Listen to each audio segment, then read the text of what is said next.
자, 이번에는, 저번 동영상 때 예고했던 것처럼, 중국사만 가지고 우리가 좀 정리하는 시간을 또 갖도록 한번 해볼게요. 이번에 중국사 하는 거는,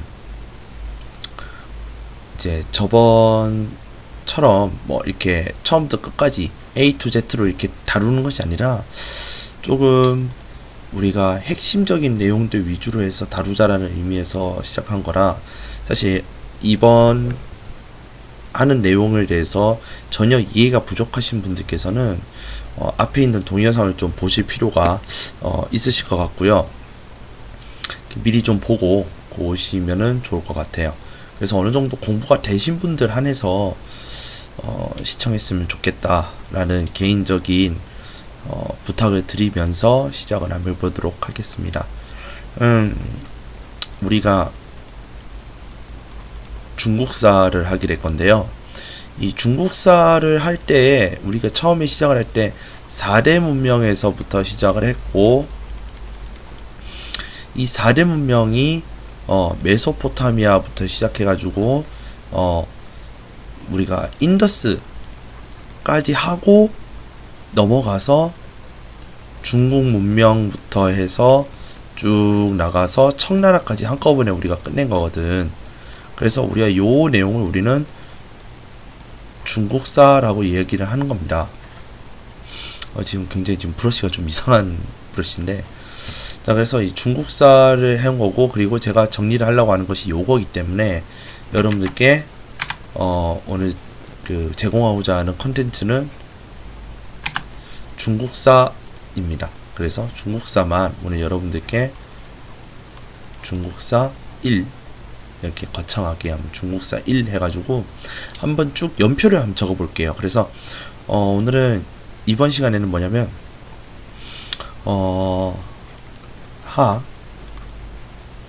은이라고도 알려있지만 사실은 이제 우리는 은이라는 말보다는 상이라는 이름으로 알아야 될 것 같아.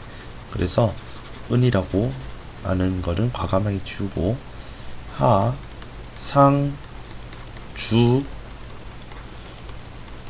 춘추전고, 그 다음에 진, 한까지 한번 쭉 달려보고요.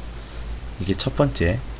그 다음에 중국사 2로 넘어올 때는 한나라 때부터 라고 했지만, 여기서 말하는 한은 이제 전한 에서 후한으로 딱 넘어갈 시점까지만 까지만 하고, 그럼 두 번째는 어디서부터 하느냐? 후한에서부터 시작을 해서 진한 삼국이죠. 삼국인데 삼국을 통일한 나라가 위나라니까 바로 위진 남북조, 수, 당, 송까지. 근데 이것도 역시 우리가 정확하게 얘기할 것 같으면 요렇게 이야기하면 안 되겠지, 그지? 그지? 자,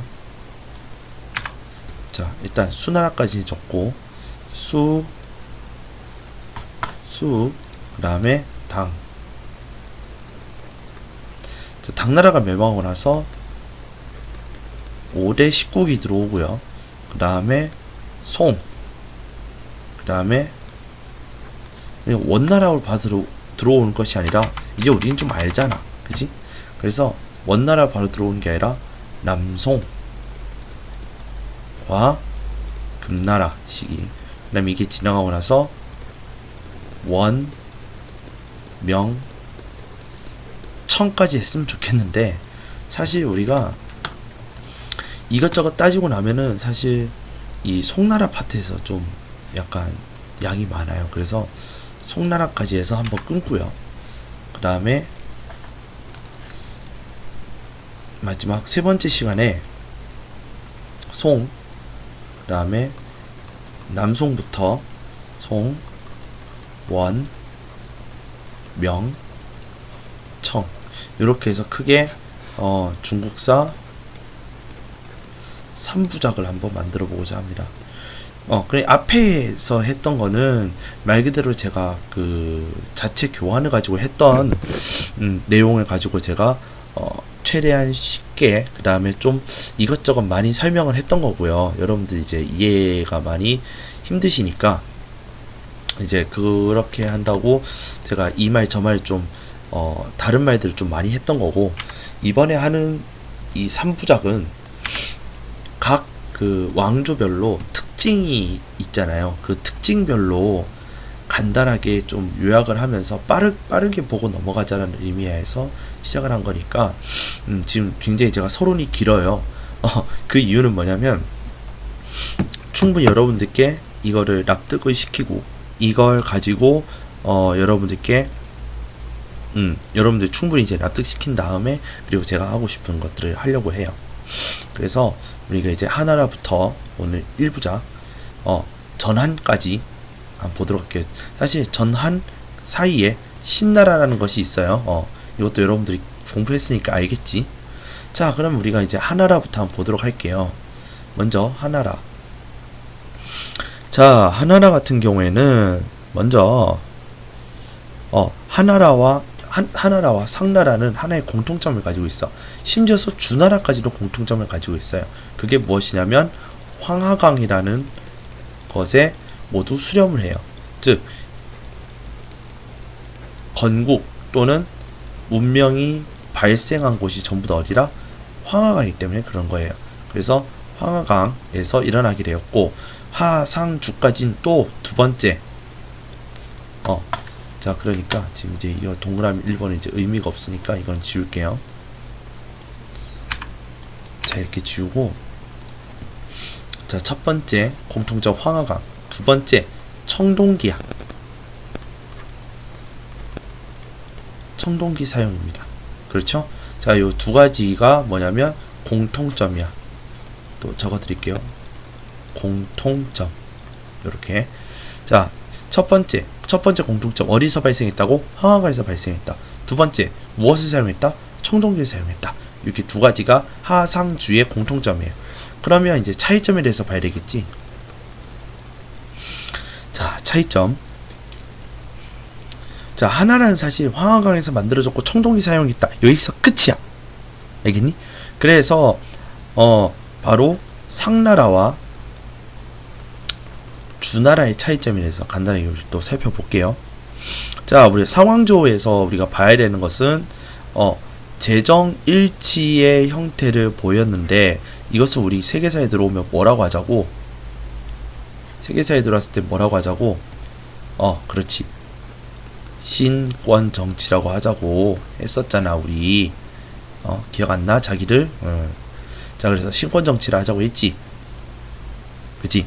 그 다음에 두 번째, 상나라의 수도가 어디라고 했어? 은이라고 했지. 그렇죠? 그 다음에 이런 신권정치에 이제 또 증거로서 활용되는 것이 뭐냐면 제사를 하잖아. 제사와 정치를 하는데, 제사할 때 우리가 뭘 본다고 했니? 점을 본다고 했지. 점을 볼 때 뭘로 본다고 했어요?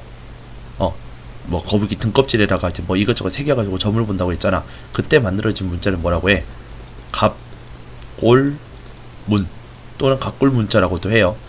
이 갑골문, 요것이 무슨 의미를 가져? 한자의 기원이다. 자, 요렇게 우리가 정리를 했어요. 그죠? 이해되지? 여기까지는 기억나죠? 안 나면은 우리 지금 이 얘기하는 것들이 다 헛짓거리예요. 그죠? 자, 상나라 재정일치를 했는데 이걸 우리는 뭐라고 한다고? 이제 신권정치를 하자. 그래서 은이라는 수도를 두고 정치를 했는데, 이 상나라의 왕은 제사와 정치를 같이 하고, 특히 제사를 지낼 때 뭘 했다? 점을 봤다. 그때 점을 봤는데 거북이 등껍질에다가 이제 문자를 써가지고 점을 봤는데, 이것을 우리는 갑골문자라고 하고, 갑골문은 한자의 기원이 된다라고 했습니다. 자, 그러다가 주나라, 즉 상나라가 멸망하고 주나라로 오면서 주나라의 가장 대표적인 정치 체제가 잡히게 되죠. 이게 뭐예요? 봉건제도죠. 알겠니? 봉건제도는 왕 또는 제후와 관료, 그리고 왕과 제후, 이 두 측면에서 우리가 볼 수가 있어. 자, 이거 즉 왕. 자, 그러면 이렇게 볼까? 왕과 제후. 왕은 제후에게 뭘 주느냐? 뭘 주기로 돼 있어요? 토지를 하사한다고 했지.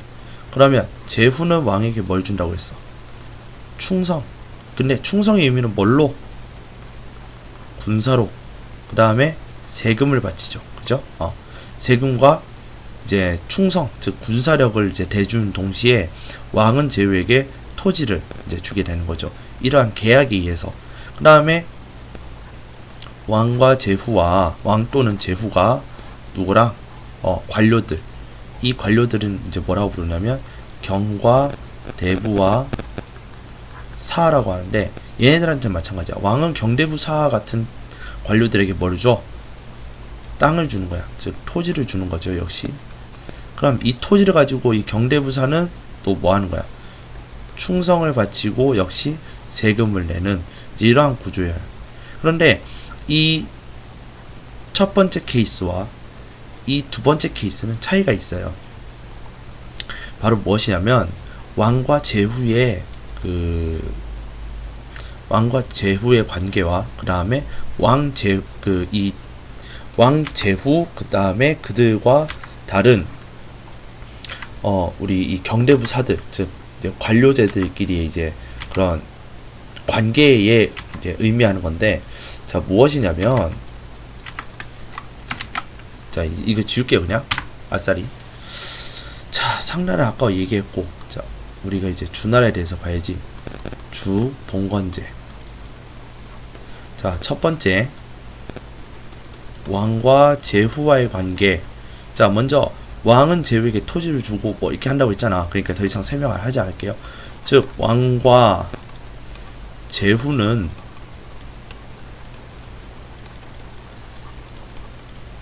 혈연관계다 라고 되어 있단 말이야.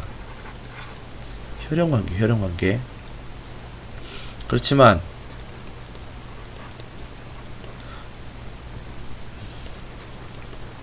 관료들과는 그런 혈연관계가 아니라는 거예요. 단순한 뭐야? 계약관계라는 거예요. 쌍무적 계약관계 같은 그런 거라고 보시면 돼요. 서로가 이 계약에 의거해서 이제 하는 거죠. 관료는 왕이나 제후들에게 이제 섬기는 거고, 그 다음에 왕과 제후는 그 섬김의 대가로 뭐를 주는 거야?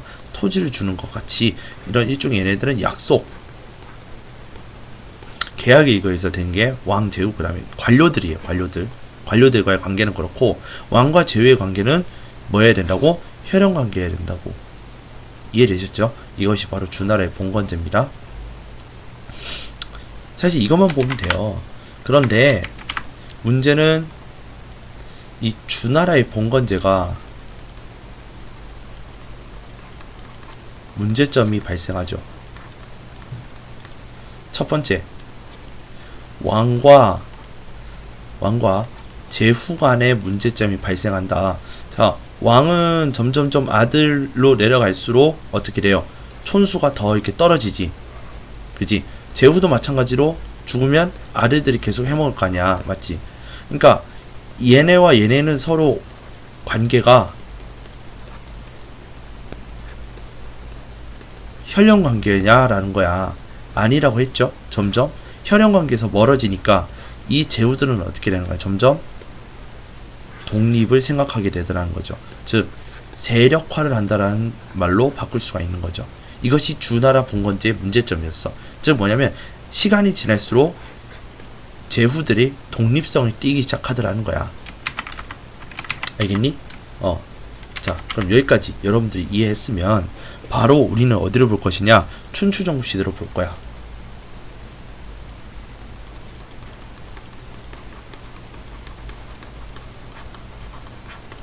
자 춘추전국 시대인데, 자 춘추전국 시대 당시에는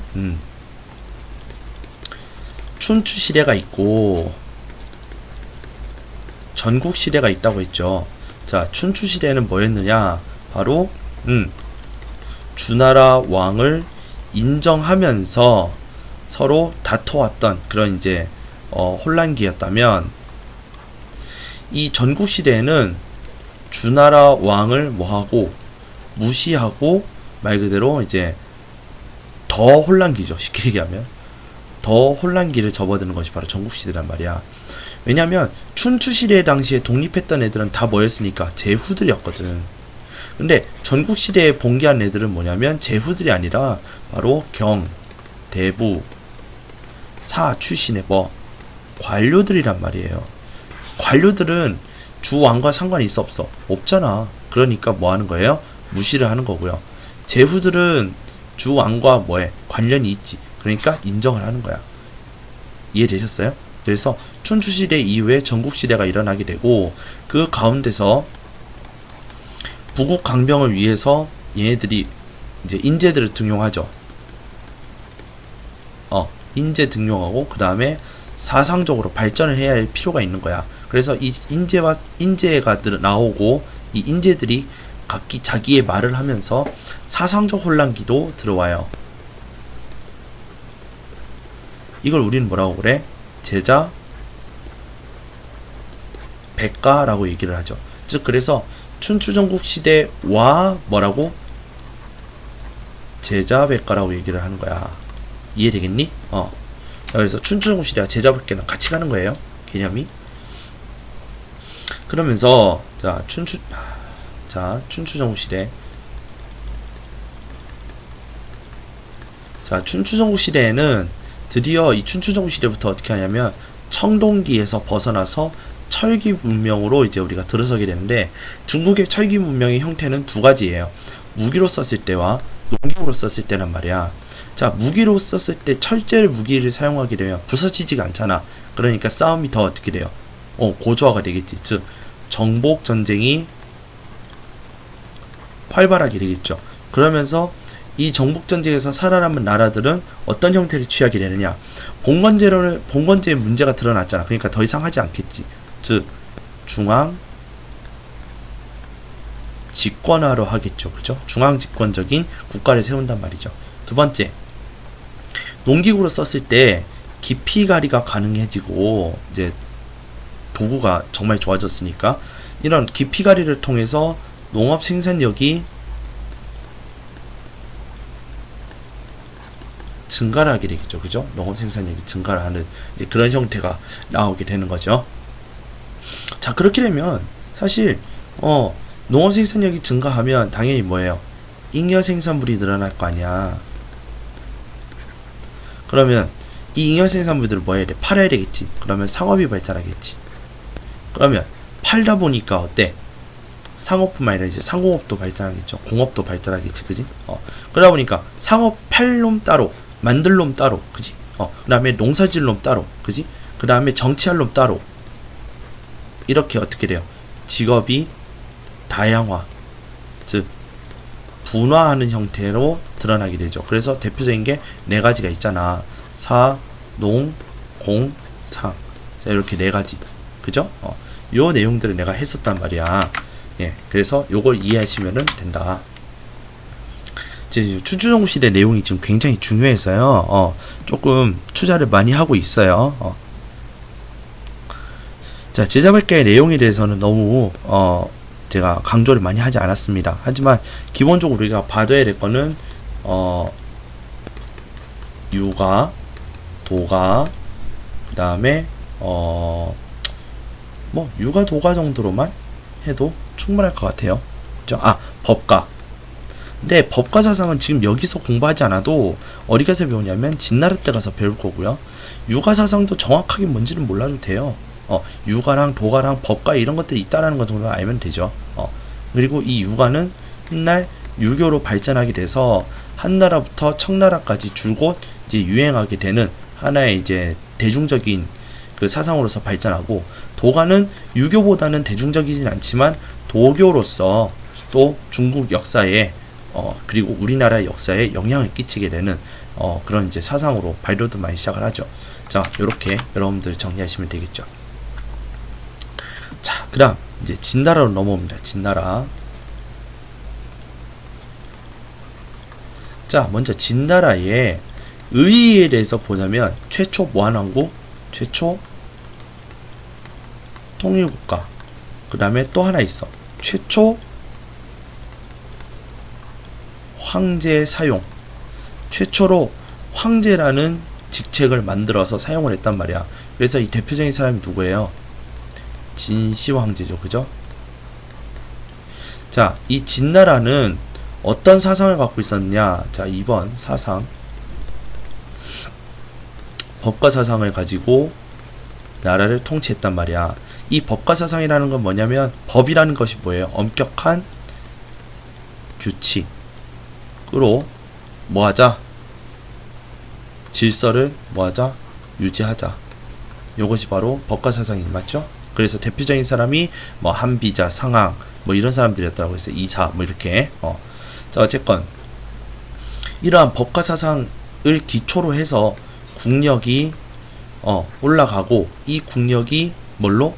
통일을 통해서 빛을 발하게 되는 거죠. 그래서 사상 최초로 통일을 하는 거예요. 중국 역사에서.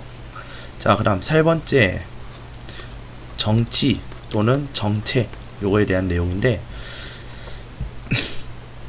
얘네들은 이제 정책을 펴면서 여러 가지 이제 통일이라는 걸 많이 했어. 첫 번째, 모든 사람들은 하나의 문자를 써야지. 그래서 문자 통일. 두 번째, 나라가 하나니까 화폐도 하나여야 되겠지. 화폐 통일. 그 다음에 도량형이라 해서, 이건 무슨 통일이야? 단위를 통일하는 거예요. 그래서 어떤 단위가 있으면 어디서 어디까지 이렇게 약속을 정하는 그런 이제 도량형까지도 통일을 해요. 자, 그 다음에 하나 더 있어. 해서는 안 될 거지만 사상 통일도 하죠. 그죠? 사상 통일이라는 거 하면서 일어난 사건이 뭐죠? 뭐라고? 분, 서, 갱, 유라고 했지. 그죠? 그리고 이 분서갱유 때문에 한나라 때 발생한 사상이 뭐야? 훈고학이라는 거야. 자, 이렇게까지 여러분들이 연결할 수 있으면은 이미 중국사는 여러분들이 어느 정도 정복을 할 수 있을 겁니다. 이렇게 좀 어떤 걸 가지고 훗날 요렇게 가지 정리가 되면은 여러분들 공부하는 게 정말 쉬워져요. 그죠?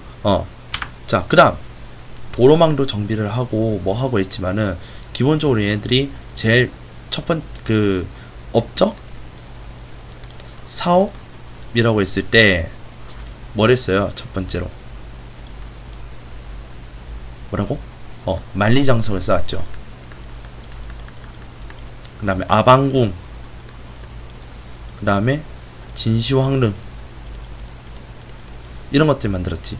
즉 이런 거는 무엇을 의미하는 거예요? 대토목공사죠. 대토목공사에 항상 뭐가 들어가? 쩐과 그 다음에 노동력이 들어가죠. 근데 이 쩐과 노동력은 어디서부터 나와요? 백성으로부터 나오지. 그러면 백성들이 가혹하게 되면 어떻게 되겠어? 반란을 일으키게 되는 거죠. 무슨 말인지 알아요? 즉 대토목공사가 무리하게 이루어지면은 백성들의 반란으로 이어지는 거야. 거기에 더하기 뭐도 법도 한 몫을 하게 되는 거예요. 법이라는 거는 하면 보상은 없지만 안 하면 어떻게 돼? 안 하면 처벌이 따라오죠. 그렇기 때문에 그 처벌을 하는 그런 엄격함으로 인해서 어떻게 되는 거야? 백성들이 반란을 일으키게 되는 촉진제로 촉진제로 드러나게 되는 것이죠. 그래서 네 번째, 멸망. 그래서 진시황 사후 진승과 오광의 난으로 인해서 이제 쇠퇴를 하다가 이제 멸망을 하게 되는 거죠. 그래서 이 진승 오광의 난은 뭐예요? 이건 누구 반란? 농민 반란이죠. 그죠? 자, 이렇게 여러분들이 정리를 하면은 될 것 같아요. 진나라는.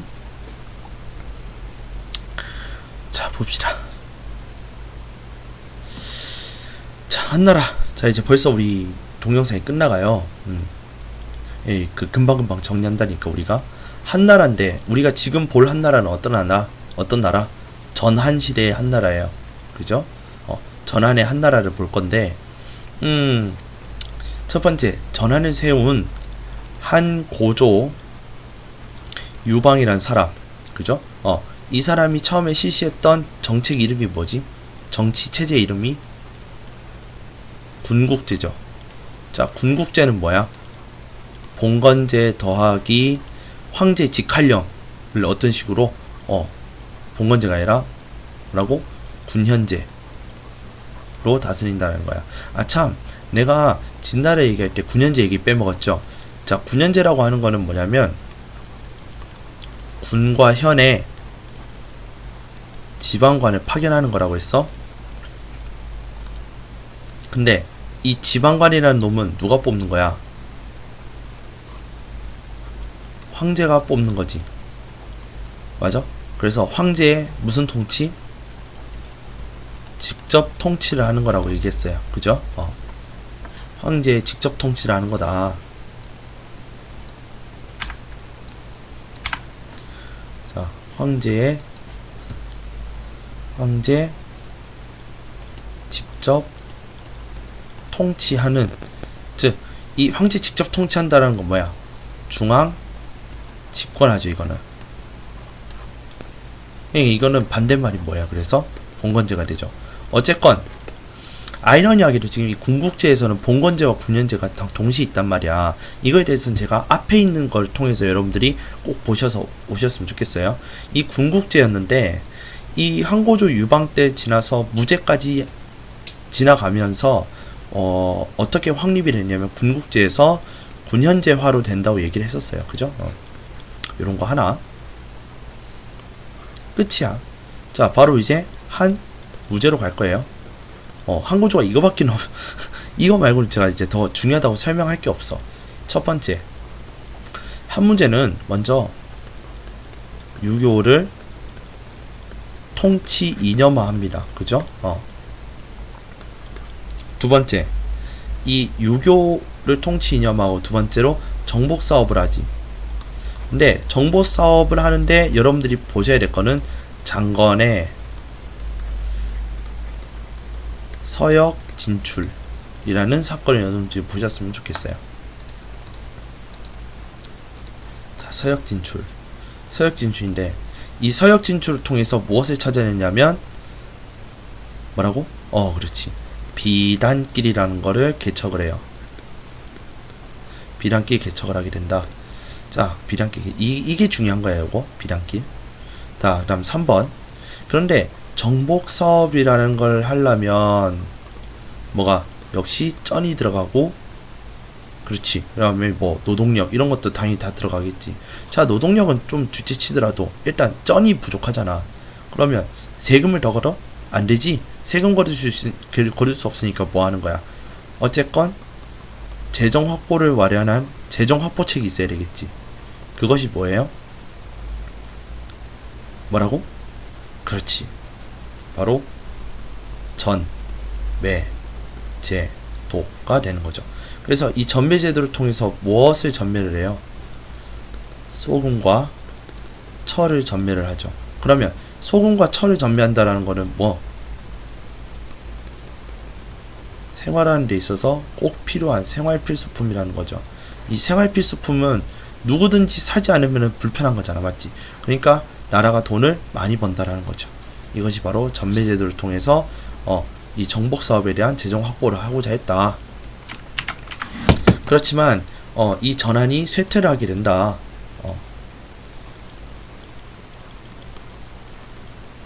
이제 이제 외척과 환관의 정치 다툼